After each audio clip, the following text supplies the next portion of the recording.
To'rtinchi foyda nayrang. Agar bu narsani yaxshilab anglab, hayotingizga tatbiq qilishni o'rganib olsangiz, dunyo va oxirat ishlarida kamida 50% ko'proq natijaga erishasiz. Bu nima? Bu mukammallik.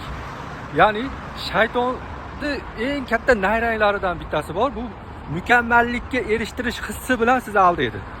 Mana masalan, bitta yangi ish boshlamoqchisiz, yangi narsani o'rganmoqchisiz, shayton sizni orqaga tortadi, to'xta deydi. Bunga deydi, mana narsalarni qilishing kerak. E'tibor bering.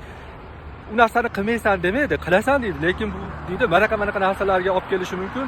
Shuning uchun deydi, sen deydi, bir oydan keyin, yangi dushanbadan, yangi yildan boshlaysan deydi. Ana shu narsalarni bartaraf qilib olib, mukammal qilib boshlaysan deydi. Xuddi shuni singari oxirat ishlarida ham shunday qiladi. Masalan, namoz o'qish kerakligini bilasiz. Lekin shayton aytadi, namoz deydi, ulug' ibodat deydi. Bunga deydi, sen pok holatda bo'lishing kerak.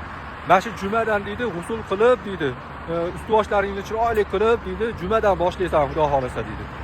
Qarabsizki, keyingi juma ham o'tadi.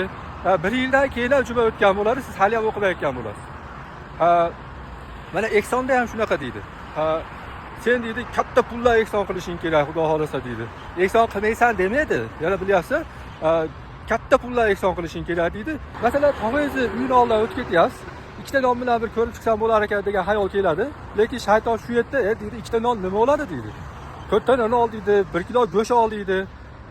Hozir mana qulpunoylar chiqdi deydi, 2 kilo qulpunoy ol deydi yaxshisidan. Shu bilan 400-500 ming so'mlik xarajatni aytadi-da, keyin siz to'xtadingiz, haqiqatdan shunday qilish kerak, zo'r qilib xabar olishim kerak deysiz-da, keyingi safar kelaman deysiz. Shu bilan keyingi safar uzoq o'tib ketadi. O'zi vaholanki tog'ingiz bu ikkita noningizga ham qaramasdi, biz shunday kirib chiqqaningizda xursand bo'lib qolardi.